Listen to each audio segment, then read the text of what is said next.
Imagine if every machine around you suddenly stopped moving. No elevators, no automated doors, no robotic assembly lines, nothing. That's a world without actuators, the unsung heroes that turn electrical signals into physical motion. If you're designing anything that moves, whether it's industrial equipment, a custom automation project, or even a simple motorized mechanism, you need to understand actuators. They're the fundamental building blocks that transform static systems into dynamic, responsive machines. So what exactly is an actuator? Think of it as an energy translator. It takes power, whether electrical, hydraulic, or pneumatic, and converts it into controlled mechanical motion. This motion can be linear, moving in a straight line, or rotary, rotating around an axis.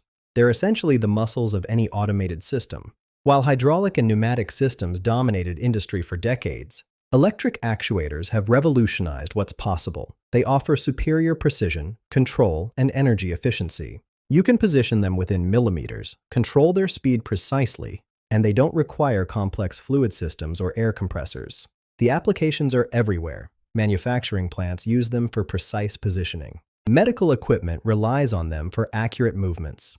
Agricultural machinery employs them for automated controls. Even home automation systems depend on actuators for everything from adjustable desks to motorized window blinds. Selecting the right actuator involves understanding load capacity, speed requirements, stroke length, and environmental conditions. Installation requires careful attention to mounting, power requirements, and control integration. With proper maintenance, modern electric actuators can deliver millions of cycles of reliable operation. Whether you're just starting with motion control or looking to optimize existing systems, understanding actuator technology is essential. Find the link in the description below to read the full article.